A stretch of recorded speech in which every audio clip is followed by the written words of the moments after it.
In the United States, at least 2 people died after the Mexican Navy training ship Cuauhtemoc collided with the Brooklyn Bridge in New York City.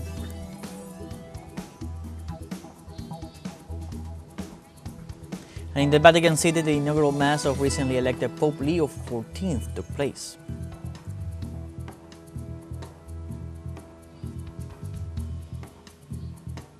And in Spain, local residents and environmentalists take to the streets of Tenerife to protest against mass tourism and its environmental impact on the Canary Islands.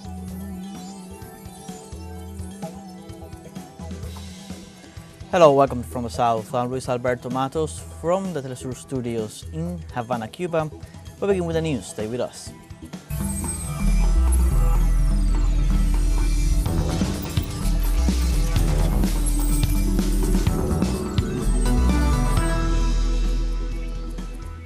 In the United States, at least 2 people died after the Mexican Navy training ship Cuauhtemoc collided on Saturday with the Brooklyn Bridge in New York.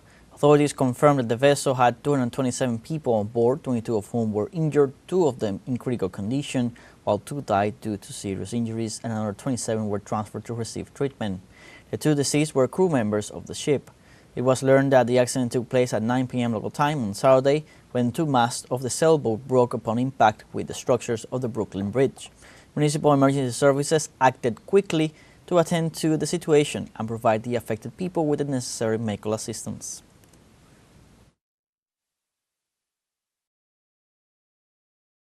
We were saying goodbye to all the guys who were leaving. The ship had already departed. A few seconds after it left the dock where it was, we suddenly saw all the lights, how they collided, hit the bridge, and they all fell underneath.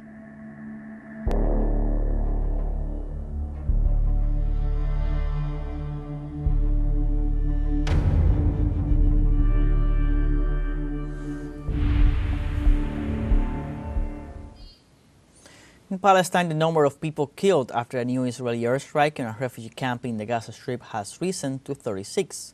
According to local media, the dead and injured were transferred from the Al-Mawasi area southwest of Han Yunis to different hospitals. Likewise, authorities reported scenes of chaos and despair as rescuers tried to pull the injured out of the rubble. The international community continues to press for a ceasefire while the humanitarian crisis in the Palestinian enclave worsens every day. Israel's military offensives have so far left more than 53,200 Palestinians dead and more than 120,600 wounded.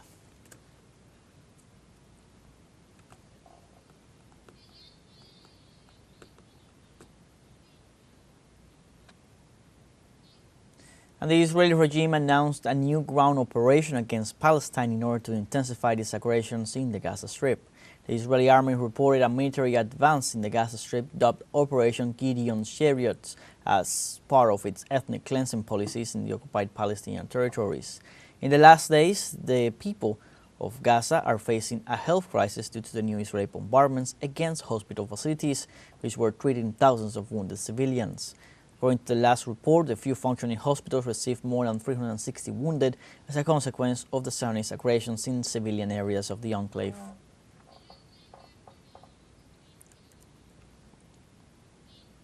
And Israel staged a new wave of demonstrations against the government of Prime Minister Benjamin Netanyahu to demand an end to the genocide against the population of the Gaza Strip.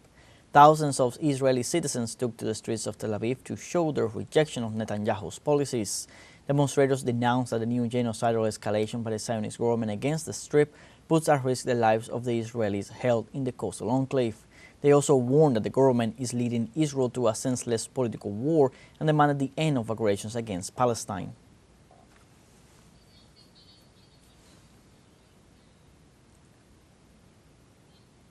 And the President of the United States, Donald Trump, is an accomplice to crimes committed by Israel against the Gaza Strip. Through a statement, the Palestinian authorities of the Gaza Strip accused the U.S. President of being responsible for the widespread famine in the enclave. In this sense, they affirmed that the Israeli blockade of humanitarian aid in Israel-occupied areas in Gaza is the result of a pact between Tel Aviv and third countries, among them the United States. They further stressed that the Washington narrative of the Zionist genocide is a media discourse to maintain Israeli policies of starvation, persecution, and death of Palestinian civilians.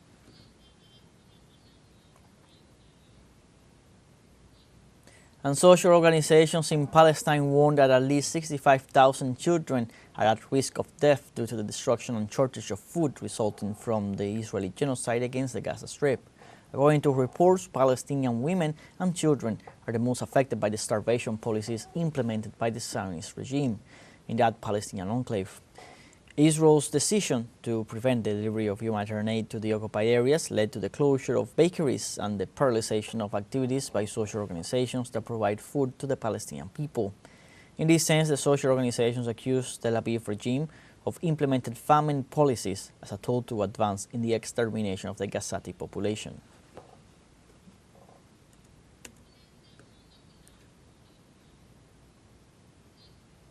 And the United Nations denounced the increase in the rates of acute food insecurity and child malnutrition worldwide during 2024.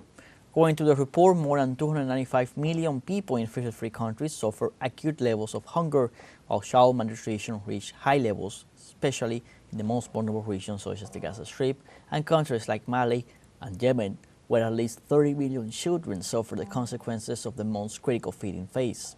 The analysis highlights the worsening of acute food insecurity, which affected 22.6% of the assessed population in that period, motivated by economic shocks, conflicts, extreme weather events, and forced displacement, among other causes.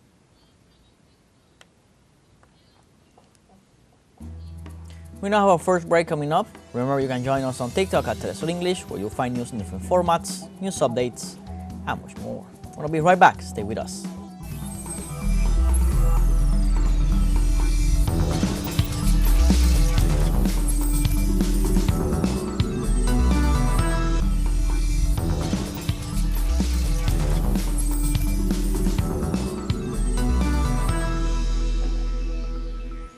Welcome back. Pope Leo XIV called for a united church against hatred and a system that marginalizes the poor and exploits the earth. The Catholic leader gave his message before thousands of faithful during the homily of his investiture mass. Before more than 150 delegations from countries around the world and from other religions, as well as thousands of Catholic parishioners, Leo XIV received this Sunday the pallium and the fisherman's ring, symbols of the papal power. During the ceremony, the new pontiff was visibly moved when Cardinal Philip Luis Antonio Tagle placed the ring on his hand. Pope Leo XIV called for the construction of a church based on unity and communion.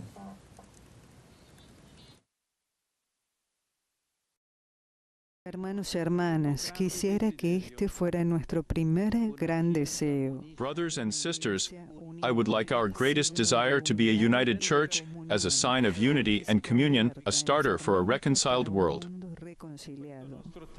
En nuestro tiempo vemos aún demasiada discordia, demasiadas heridas causadas por el odio. In our time, we still see too much discord, too many wounds caused by hatred, violence, prejudice, by fear of what's different, by an economic paradigm that exploits the earth's resources and marginalizes the poor.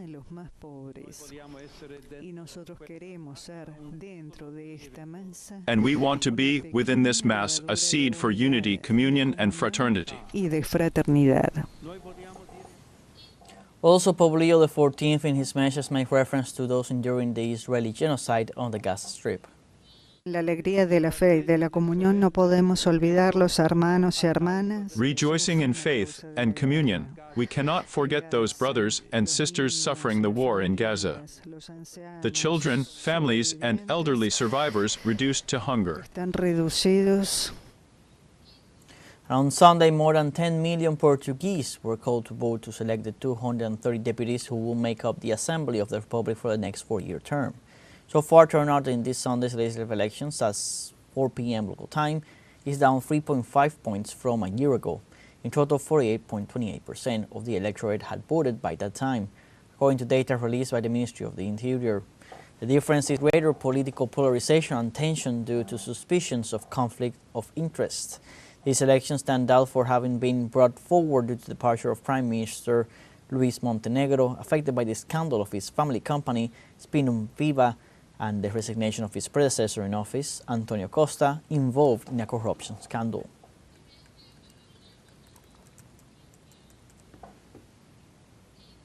And Poles voted Sunday in presidential elections at a time of heightened tensions due to the war in neighboring Ukraine and growing concern that the U.S. commitment to Europe's security will weaken under President Donald Trump.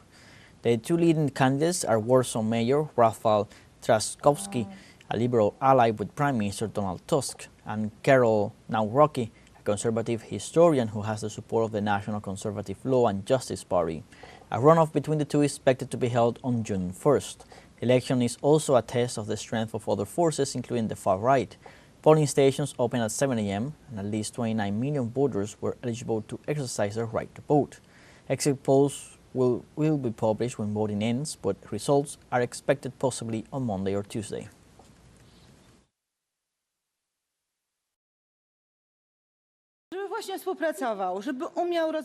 That he would cooperate, that he would be able to resolve disputes, that he would not divide Poles, that we are one common nation. What do I want to do? For there to be peace and order, for them to set normal times, for the courts to be courts, for justice to be justice. And on Sunday, Romanians were choosing a new president in a tense runoff between a hard-right nationalist and a pro-EU centrist. The race pits George Simion, the 38-year-old leader of the hard-right Alliance for the Unity of Romanians, or against Bucharest Mayor Nicu Sordan, both which came months after the cancellation of the previous elections over allegations of electoral violations and Russian interference, plunged the country into its worst political crisis in decades. Over 750,000 Romanians living abroad began voting on Friday at special polling stations set up at Romanian consulates, and by noon on Sunday, a quarter of eligible voters, that is 4.6 million people, had cast their ballot. On Sunday, polling stations opened at 7 a.m. local time and closed at 9 p.m.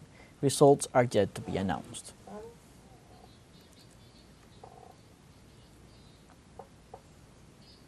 Also in Argentina, on Sunday, Buenos Aires residents were called to the polls for the 2025 legislative elections.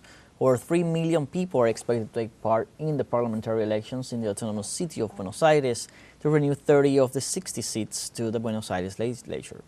Voting began at 8 a.m. local time and it will close at 6 p.m. local time. According to the polls, the leading candidates are Leandro Santoro, representing the Es Ahora Buenos Aires party, and current presidential spokesman Manuel Adorni for the ruling party Liberty Advances.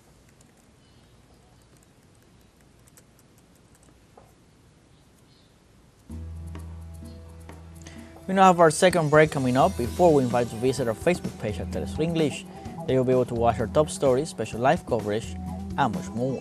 Follow our page and activate the notification button to stay up to date on the world's most recent events. A final break, we'll be right back.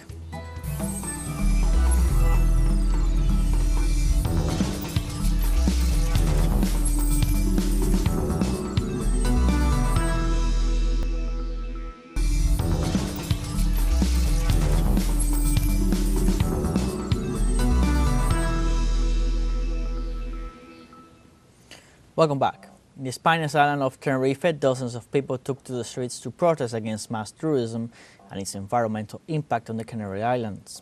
On Sunday, local residents and environmentalists demonstrated under the slogan, "There is a limit to what the Canary Islands can take," to bring attention to their demands for a more sustainable and equitable tourism.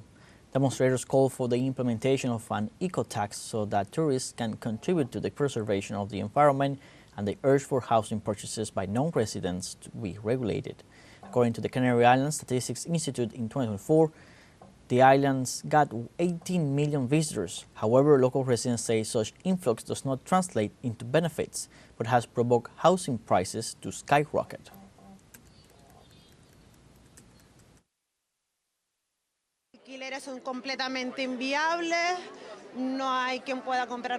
Rent prices are over the top. No local resident can afford to buy a house. The houses being built are for wealthy people whose income exceeds that of ordinary Canary Island residents. That is why we have come here to protest. I don't think this model can be profitable in the long run. That's why I would like to see more opportunities and diversification. so that it would prioritize local residents. We are here also standing for Tenerife, because everything that is happening on the island translates into an increased energy demand, and, especially in the southeast area, we have seen the dire environmental consequences of the expansion of wind farms in recent years. Brazilian popular organizations met to build actions in support of Cuba in the face of the blockade imposed by the United States. At the 19th Paulista Convention of Solidarity with Cuba, political analysts, journalists, authorities of the Cuban consulate in Sao Paulo, and several social referents debated the new scenarios within the framework of Cuba's entry into the BRICS. It is important to mention that Cuba's entry into the bloc represents a great opportunity to combat the criminal actions of the United States. The event was held at the July 9th occupation. The space is an emblem of the social struggles of Sao Paulo, the largest city in the country.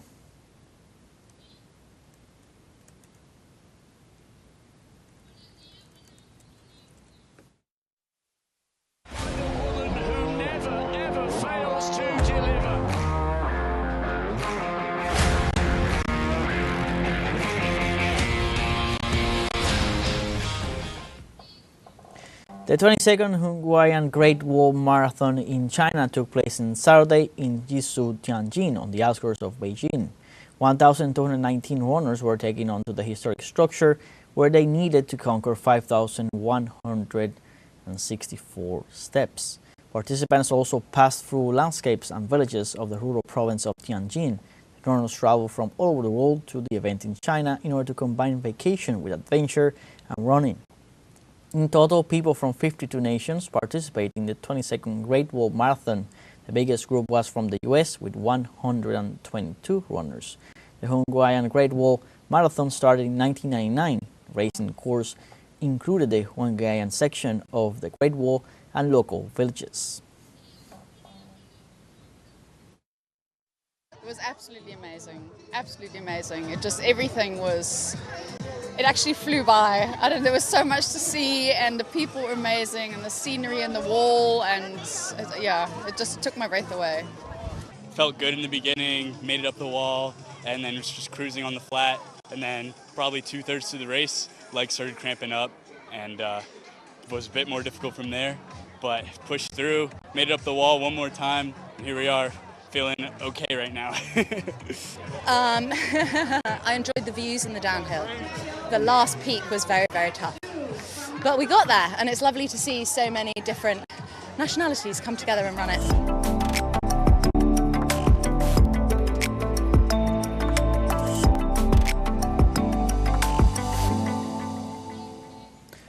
The 2 volumes of the over 2,300-year-old Sidanku silk manuscripts arrived at Beijing Capital International Airport after being returned by the Smithsonian's National Museum of Asian Art. The silk manuscripts, which consist of 3 volumes, were unearthed in 1942 from the Sidanku site in Changsha, central China's Hunan province, and were illegally taken to the United States in 1946. As the only known silk manuscripts from the Warring States period unearthed in China, the Sidanku silk manuscripts are the earliest silk text discovered to date, representing the earliest known example of a classical Chinese book in the true sense. The returned volumes will be sent to the administration's Cultural Relics Warehouse after inspection and will meet the public in National Museum of China in July.